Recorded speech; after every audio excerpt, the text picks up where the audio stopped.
বন্ধুরা, আমি আজ একটা কবিতা পাহাড় চূড়ায় লিখেছেন সুনীল গঙ্গোপাধ্যায়। ওনার একটা কবিতা পাঠ করে শোনাবো। অনেক দিন থেকে আমার একটা পাহাড় কেনার শখ, কিন্তু পাহাড়কে বিক্রি করে তা জানি না। যদি তার দেখা পেতাম, দামের জন্য আটকাতো না। আমার নিজস্ব একটা নদী আছে, সেটা দিয়ে দিতাম পাহাড়টার বদলে। কে না জানে পাহাড়ের চেয়ে নদীর দামও বেশি। পাহাড় স্থান ও নদী বহমান, তবু আমি নদীর বদলে পাহাড়টাই কিনতাম, কারণ আমি ঠকতে চাই। নদীটা অবশ্য কিনেছিলাম একটা দ্বীপের বদলে। ছেলেবেলায় আমার বেশ ছোট্টখাট্টো ছিমছাম একটা দ্বীপ ছিল, সেখানে অসংখ্য প্রজাপতি। শৈশবে দ্বীপটি ছিল আমার বড় প্রিয়। আমার যৌবনে দ্বীপটি আমার কাছে মাপে ছোট লাগলো। প্রবাহমান চিপচিপে তন্নি নদীটি বেশ পছন্দ হলো আমার। বন্ধুরা বলল, ওইটুকু একটি দ্বীপের বিনিময়ে এত বড় একটা নদী পেয়েছিস, খুব জিতেছিস তো মায়েরি। তখন জয়ের আনন্দে আমি বিহ্বল হতাম। তখন সত্যিই আমি ভালোবাসতাম নদীটাকে। নদী আমার অনেক প্রশ্নের উত্তর দিত, যেমন, বলতো আজ সন্ধ্যাবেলা বৃষ্টি হবে কিনা। সে বলতো, আজ এখানে দক্ষিণ গরম হাওয়া, শুধু একটি ছোট্ট দ্বীপে বৃষ্টি। সে কি প্রবল বৃষ্টি, যেন একটা উৎসব। আমি সেই দ্বীপ আর যেতে পারি না। সে জানতো, সবই জানে, শৈশবে আর ফেরা যায় না। এখন আমি একটা পাহাড় কিনতে চাই। সেই পাহাড় পায়ের কাছে থাকবে, গহন অরণ্য। আমি সেই অরণ্য পার হয়ে যাব, তারপর শুধু রুক্ষ কঠিন পাহাড়। একেবারে চূড়ায়, মাথার খুব কাছে আকাশ, নিচে বিপুলা পৃথিবী। চরাচরে তীব্র নির্জনতা। আমার কণ্ঠস্বর সেখানে কেউ শুনতে পাবে না।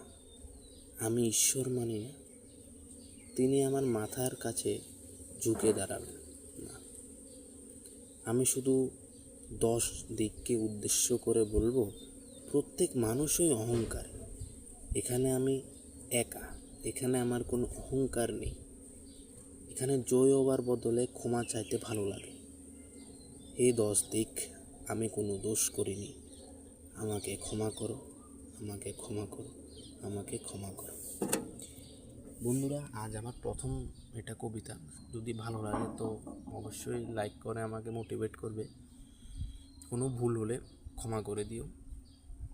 চেষ্টা করবো আর উন্নতি করার। একটা কবিতা পাহাড় চূড়ায় লিখেছেন সুনীল গঙ্গোপাধ্যায়। ওনার একটা কবিতা পাঠ করে শোনাবো। অনেক দিন থেকে আমার একটা পাহাড় কেনার শখ,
জন্যতা, আমার কণ্ঠস্বর সেখানে কেউ শুনতে পাবে না।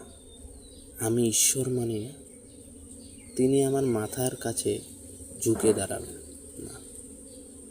আমি শুধু 10 দিককে উদ্দেশ্য করে বলবো, প্রত্যেক মানুষই অহংকারী। এখানে আমি একা, এখানে আমার কোনো অহংকার নেই। এখানে জয় হবার বদলে ক্ষমা চাইতে ভালো লাগে। এই 10 দিক, আমি কোনো দোষ করিনি, আমাকে ক্ষমা করো, আমাকে ক্ষমা করো, আমাকে ক্ষমা করো। বন্ধুরা, আজ আমার প্রথম এটা কবিতা। যদি ভালো লাগে তো অবশ্যই লাইক করে আমাকে মোটিভেট করবে। কোনো ভুল হলে ক্ষমা করে দিও, চেষ্টা করবো আর উন্নতি করার।